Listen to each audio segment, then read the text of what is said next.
The number you have dial is currently unreachable. বারবার একই কথায় তাহিয়া বেশ বিরক্ত হলো। এই মাহতিমের ফোনে কল দিলে কল যায় না, মেসেজ দিলে মেসেজের রিপ্লাই করে না, কি হচ্ছেটা কি?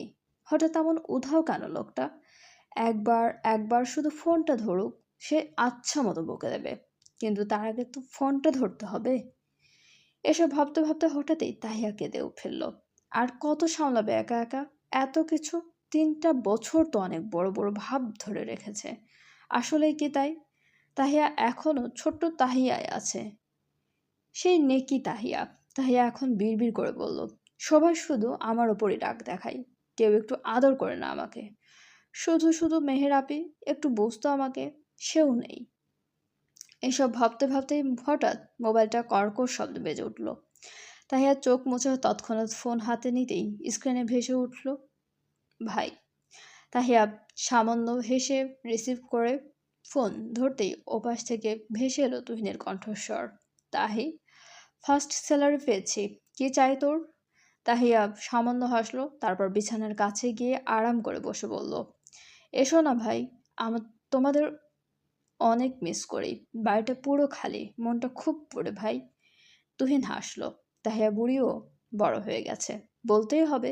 তাকে না হয় এতক্ষণে লিস্ট ধরিয়ে দিত তার পছন্দের জিনিসপত্রের। তুহিন কিছুক্ষণ চুপ করে থেকে বলল, তোর বিকাশে টাকা পাঠিয়ে দিচ্ছি। আম্মু, মাম্মা, আব্বু, মাম্মা, আঙ্কেল, আন্টি, তাসনিয়া, মাহিম, মাহতিম, ভাই, সবার জন্য তোর দায়িত্ব সব। মেহেরাপের জন্য নাকি ভুলে গেছো ওকে? ওপাশ থেকে শুধু শুকনো ঢোক গিলার শব্দ শোনা গেল। তুহিনের কোনো শব্দ না পেয়ে তাহিয়া আবার বলল, আমি খুব মিস করি আপিকে ভাই। জানো, 3 বছরে একটা বার আপির কোনো কল মেসেজ কিচ্ছু আসেনি। তোমার মতো সবাইকে আপিও ভুলে গেছে। থাকো তোমরা ভুলে, সবাই আমাকেই ভুলতে পারো, এই তাহি শুধু মুখেই মুখেই। কেউ আমাকে একটুও ভালোবাসে না বলে কট করে ফোনটা কেটে দিল তাহিয়া। তুহিন কান থেকে ফোন নামিয়ে পকেটে রেখে বারান্দার কোনায় রাখা কফির এক সিপ নিল। হাতে থাকা একটা লাল গোলাপের দিকে তাকিয়ে সামান্য হেসে পিছনে তাকালো নিজের বেডের দিকে, যেখানে বিশাল এক লাল গোলাপের বুকেট রাখা, পাশে একটা ছোট্ট শপিং ব্যাগ। ছোট্ট মানে ছোট্ট, একটা কিউট লিল শপিং ব্যাগ। তুহিন আবার আকাশের দিকে তাকিয়ে বেশ কিছুক্ষণ বিড়বিড় করলো, প্রতিটা সকাল তোকে ছাড়া শুরু, প্রতিটা রাত তোকে ছাড়া শেষ। আজ সে তুহিন নেই যে তোকে কষ্ট দিত। আজ আমি শুধু তোর তুহিন। তুই একবার এসে দেখ, আমি তোর যোগ্য কিনা। যদি না হই বলে দে, আবার বদলে যাব। শুধু তুই ফিরে আয় মেহু। তারপর আবার নীরবতা নেমে এলো চারদিকে। তুহিন কফি শেষ করলো। তুহিন যখন এসব ভাবনায় মগ্ন, হঠাৎই কফির মগের সঙ্গে সঙ্গে গোলাপটা পড়ে গেল নিচে। তুহিন চমকে নিচে তাকাতেই তার বুকটা হঠাৎ ধক করে উঠল যেন। লাল হলুদে ঘেরা একটা সুন্দর বারান্দার বাগান, ঘাসের মতো নরম কার্পেট বিছানো সেই বারান্দায়। তাই মগটা না ভেঙে ওভাবেই পড়ে রইল। তবে তুহিনের চিন্তা অন্য। এই বারান্দাটা দেখে তুহিনের শুধু একজনের নামই মনে এলো। তবু সে নামটা উচ্চারণ করল না। কেন নেবে সেই নামটা? সেই নামটার হক শুধু তারই। হঠাৎই একটা বিদেশি মেয়ে বারান্দায় এসে দাঁড়ালো। আব একবার মগ দিক একবার মগটার দিকে তো একবার তুহিনের দিকে তাকিয়ে রেগে চলে গেল। তুহিন বেশ লজ্জা বোধ করলো। এখন না মামলা টামলা করে বসে, কে জানে। তুহিন যখন এসব ভাবনায় মগ্ন, তখনই ফোনের নোটিফিকেশনে শব্দে তুহিন ঘরে ঢুকে নিজের কাজে মগ্ন হলো। তখনই তুহিনের ওপরতলা থেকে কিছু কাগজপত্র পড়লো ওই বারান্দাতেই, যা অজানায় রয়ে গেল তুহিনের। মেয়ের ভার্সিটির পাশে বেঞ্চিতে বসে তখন থেকে নোটস তুলতে ব্যস্ত, তো কখনো অ্যাপ আইপ্যাডে লিখছে। তখনই তামান্না এসে মেহেরের কাঁধে মাথা রেখে হাঁপিয়ে বলে উঠল, এই পাত্তি ছাড় না, জীবনটাকে তিতা করে দিচ্ছে মেহের। কোনো কুক্ষণে আমি যে ওনার এসে হতে গেলাম ভাই। মেহের একবার তামান্নার দিকে তাকিয়ে হেসে একবার আবার নিজের কাজে মন দিতে লাগলো। তামান্না কিছুক্ষণ চুপ থেকে সোজা হয়ে বসে বলল, তোর ভাইয়ের টিউলিপে অ্যালার্জি। হুম, আর কিসে কিসে অ্যালার্জি ওনার জানি না।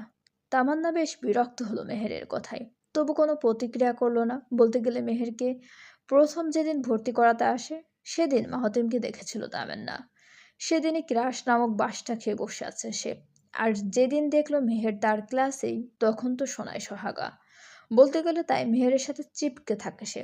যদিও মেহের তেমন পাত্তা দেয় না, তবুও তামান্না তার সাথে থাকে। তামান্না খুব ভালো করে জানে মেহেরও এই ব্যাপারে অবগত, তবু কোনো কথাই বলে না এই ব্যাপারে। তামান্না আবার গলা খাকারি দিয়ে বলল, তোর ভাইয়ের নাম্বারটা কি দেওয়া যায় না? না, ফ্রেন্ড হিসেবে তো চাইতেই পারি, তাই না? মেহের তামান্নার দিকে একবার তাকিয়ে একে একে সবকিছু গুছিয়ে নিল। তামান্না সবকিছু নিশ্চুপভাবে পর্যবেক্ষণ করলো। মেহের সবকিছু গুছিয়ে তামান্নার দিকে হাসি তাকিয়ে হেসে বলল, ভাইয়া এসব পছন্দ করে না। উনি এসবের কথা উঠলেই খুব রেগে যান। আগে এমন না করলেও ৩-৪ মাস আগে একটা মেয়ে ভাইয়াকে ধোঁকা দেয়। তারপর থেকেই তার কাছে ভালোবাসা মানে ধ্বংস। তারপর তিনি এসব পছন্দ করেন না বলে মেহের আরেকটা ক্লাসের উদ্দেশ্যে পা বাড়ালো।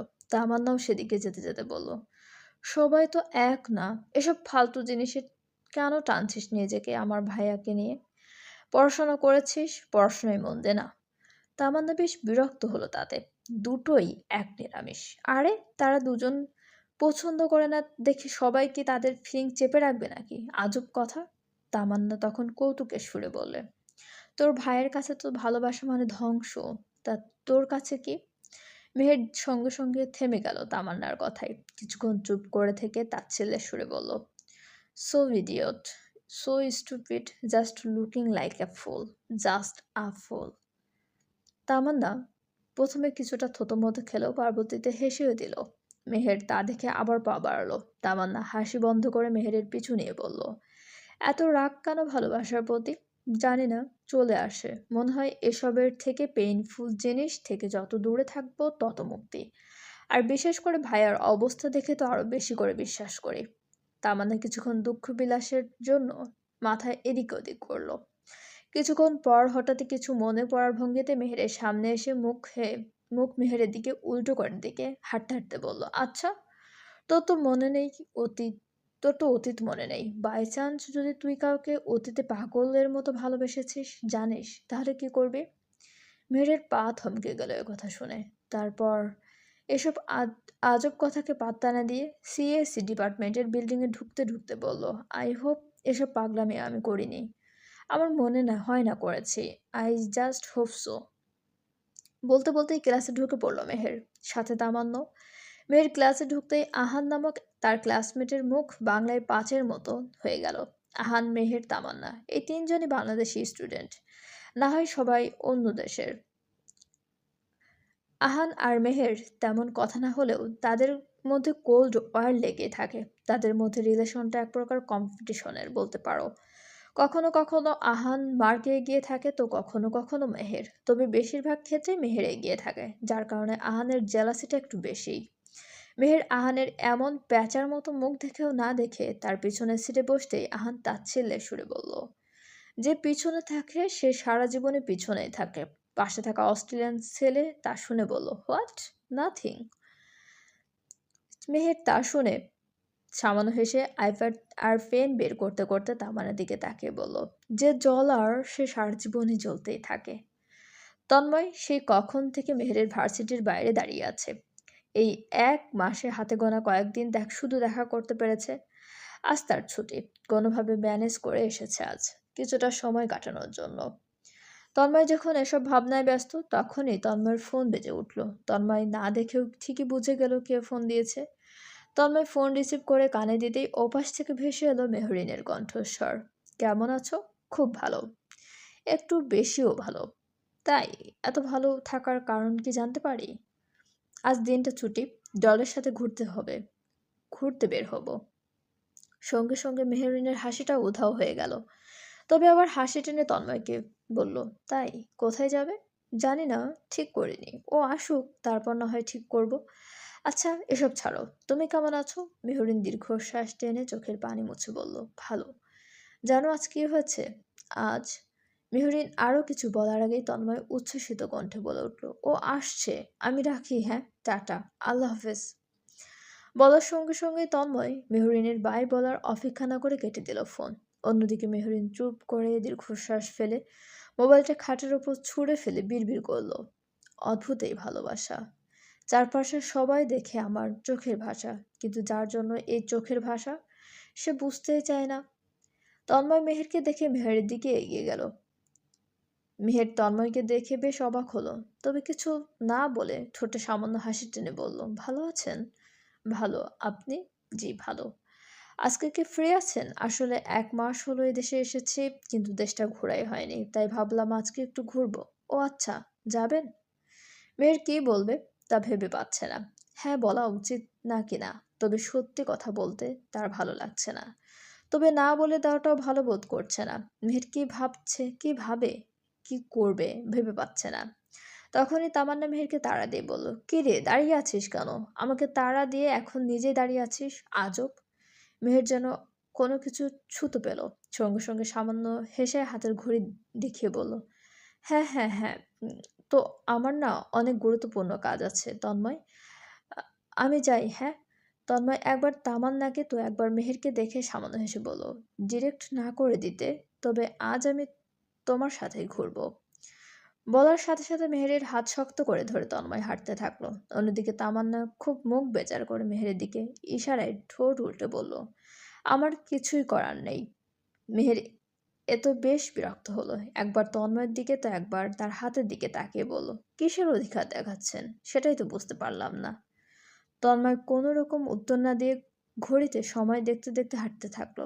মেয়ের হাত ছাড়ানোর চেষ্টা করে যাচ্ছে।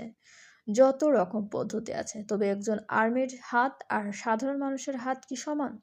যদি তা হয় একটা মেয়ের হাত ঝাঁকাতে ঝাঁকাতে বলল, আমার এসব একদম পছন্দ নয়, ছাড়ুন আমার হাত। তন্ময় রাগী দৃষ্টিতে তাকাতেই মেয়ের তাচ্ছিল্যের হেসে উল্টো দাঁত কিরমির করে বলল, মেহের অনেক কিছুই করতে পারে মিস্টার, পরিচিত বলে কিছু বলছে না, হাত ছাড়ুন। তন্ময় সঙ্গে সঙ্গে দীর্ঘশ্বাস ফেলে হাত ছেড়ে দিয়ে মেহেরের দিকে তাকিয়ে থাকলো বেশ কিছুক্ষণ। বারবার পলক আর নিঃশ্বাস ফেলে মেহেরের দিকে তাকিয়ে বলল, আমি কখনোই তোর উপর জোর করিনি। আর ঘুরতে যাবি, এতে এত অকওয়ার্ড হওয়ার কি আছে? আমি বলেই না তোর সব কথা মেনে নেই। এ জায়গায় যদি তুই বলার সঙ্গে সঙ্গে থেমে গেল তন্ময়, না না, তুহিনের নাম মেহেরের সামনেও আনা যাবে না। একদিক দিয়ে ভালোই হয়েছে, মেহের সব কিছু ভুলে গেছে, আর এই এখনই মোক্ষম সুযোগ মেহেরের মনে তার জন্য জায়গা তৈরি করার। তার জন্য তুহিন কি, তুহিনের নাম পর্যন্ত দূরে রাখবে তন্ময়। জীবন আরও একবার সুযোগ দিয়েছে তন্ময়কে, সে আর কখনোই মেহেরকে কাছছাড়া করবে না। সেবার কাছছাড়া করেছিল বলে মেহের তুহিনের প্রতি দুর্বল হয়েছিল, কিন্তু এইবার তুহিনের জায়গায় সে, এইবার ভাগ্য তার সঙ্গে সহায়। তাই তো সে আগে খোঁজ পেয়েছে মেহেরের। না না, তুহিনের ছাও পড়তে দেওয়া যাবে না মেহেরের উপর। তন্ময় যখন এসব ভাবনায় ব্যস্ত, তখন মেহের বলে উঠল, আপনি থেকে সজাতই? আর কে কে হলে জোর করতো? কেউ না, কেউ না, চল।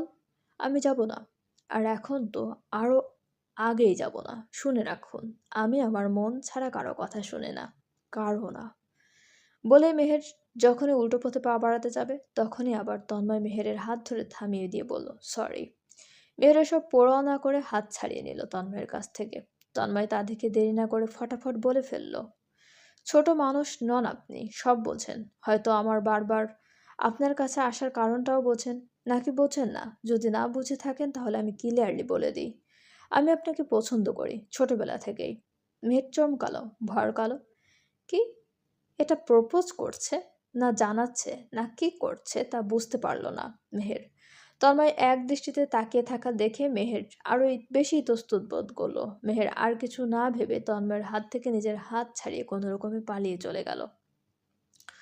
তন্ময় এখন আর কিছুই করল না, সে শুধু মেহেরের যাওয়ার পানে তাকিয়ে সামান্য হাসল। এবার সবটা সুযোগ লোভে নেবে সে, নিজের দলকে নিজের করেই নেবে। তুহিন নামক ছায়াও দলের আশেপাশে ঘেঁষতে দেবে না সে। তুহিন অফিসে যাওয়ার জন্য যখন গোসল করছিল, তখন হঠাৎই ডাচ ভাষায় এক মেয়ের চেঁচানোর আওয়াজ শুনতে পেল, যার আগা মাথা কিছুই বুঝতে পারল না তুহিন। বাথ ট্যাপ রুমে ট্যাপ থেকে পানি পড়ার শব্দে আর শুনতে পারছিল না তেমন। তার ট্যাপ বন্ধ করে মেয়েটির সাথে তার মেয়েটির কথোপকথন শুনতে পেল। আমার শখের, মেহের বলছে, আমার শখের বাগানে ময়লা কাগজপত্র, কফির কাপ ফেলার মানে কি? বলি বাগানটা কি ডাস্টবিন যে যা খুশি তা ফেলবেন? মহিলাটি কোনো কথাই বলল না, কারণ এটা এক ধরনের অন্যায়, এতে অনেক কিছু হয়ে যেতে পারে। তাই সে দুঃখিত হয়ে মাথা নিচু করে বলল, সরি, সরি মেভরাও, সরি ম্যাম, আমি আমি এটা করিনি, স্যার করেছে, তার পক্ষ থেকে আমি সরি বলছি। মেহের তা শুনে যেন রাগটা তির করে বেড়ে গেল। এক নিমেষেই এই লোকটার একটাই কাজ তার বারান্দাকে নষ্ট করা, শালার টাকলা মোটু। মেহের এ দেখে সেই মোটু তো ভেবে তুহিনের ঘোরের সামনে গিয়ে বাংলা ভাষায় বলতে থাকলো, শালা হারামি, নিজের বাগানে ফুল ফোটে না দেখে আমার বাগানটায় নজর? হ্যাঁ, তোর মতো মোটো টাকলার ঘরে না জীবনে গাছ কি 20টা পর্যন্ত মরে যাবে। বারবার তোর জিনিস শুধু আমার বারান্দাতেই পড়ে কেন? হ্যাঁ, এই জন্যই তোর বউ ভাগছে, মোটু কথাকার। তুই সব শুনে হতভম্ব হয়ে কিছুক্ষণ দাঁড়িয়ে রইল। ও মোটু, টাকলু, আর কখন সে ময়লা ফেললো? মগটার সাথে গোলাপও তো পড়ছে, তা দেখতে পায়নি? আর মগ পড়লে ময়লা হয়ে যায় বারান্দা। তুহিন তাড়াতাড়ি কোমরে তোয়াল পেঁচিয়ে সাথে কাঁধে আরেকটা তোয়াল জড়িয়ে বাথরুম থেকে বেরিয়ে কিছু বলার আগে মেহের পিছু ফিরে নিজের কানে হেডফোন লাগিয়ে চলে যেতে থাকলো। তুহিন এরই মাঝে বলতে থাকলো, ও হ্যালো মিস কটকটি, কত চিল্লান? হ্যাঁ, একটা মগই তো পড়েছে, সেটা নিয়ে এত পেঁচাল? আজব এ বাঙালি মেয়েদের সমস্যা, যে জায়গায় যায় সারাক্ষণ শুধু ঝগড়া, এটা ছাড়া যেন কিছু পারেই না। বলেই থামে তুহিন। তবে সেই মেয়েটা যে যাচ্ছেই। তুহিন বেশ বিরক্ত হলো তাকে ইগনোর করছে। সাথে এই মেয়ের বারান্দায় গোলাপটাও পড়ে আছে, তবে মেয়েটাকে যে এত কথা বলছে তার কথার কোনো হেলদোল নেই।